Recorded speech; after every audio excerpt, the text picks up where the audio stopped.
الحمد لله رب العالمين، الصلاة والسلام على خاتم النبيين وعلى آله وصحبه أجمعين، أما بعد فأعوذ بالله من الشيطان الرجيم، بسم الله الرحمن الرحيم. قال الله تعالى في سورة المائدة: وإذا قيل لهم تعالوا إلى ما أنزل الله وإلى الرسول قالوا حسبنا ما وجدنا عليه آباءنا أولو كان آباؤهم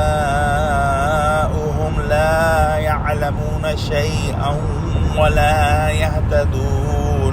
ترجمہ: اور جب ان لوگوں سے کہا جاتا ہے کہ جو کتاب خدا نے نازل فرمائی ہے اس کی اور رسول اللہ کی طرف رجوع کرو، تو کہتے ہیں کہ جس طریق پر ہم نے اپنے باپ دادا کو پایا ہے وہی ہمیں کافی ہے۔ بھلا اگر ان کے باپ دادا نہ تو کچھ جانتے ہوں نہ سیدھے رستے پر ہوں تب بھی۔ یہ ایک نہایت اہم مضمون ہے جو اللہ سبحانہ وتعالی نے اس آیت میں بیان فرمایا ہے۔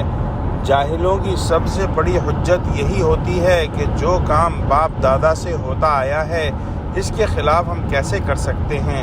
اس آیت میں بتلایا گیا ہے کہ اگر تمہارے اسلاف یعنی باپ دادا بے عقلی یا بے راہی سے ہلاکت میں گر رہے ہوں اور گرے ہوں تو کیا پھر بھی تم ان کی راہ پر چلو گے؟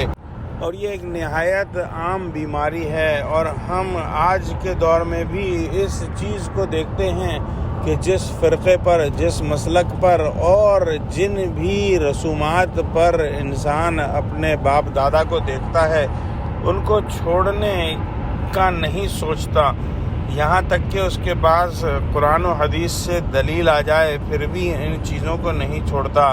ایک مومن کا طرز عمل یہ ہونا چاہیے کہ وہ اپنے آباء و اجداد کی اچھی باتوں کو ضرور اختیار کرے، لیکن اگر اس کے سامنے قرآن اور حدیث سے کوئی دلیل آ جائے جو یہ بات ثابت کر دے کہ اس کے باپ دادا قرآن و سنت کے خلاف کوئی عمل کرتے تھے تو اس عمل کو فوراً چھوڑ دینا چاہیے۔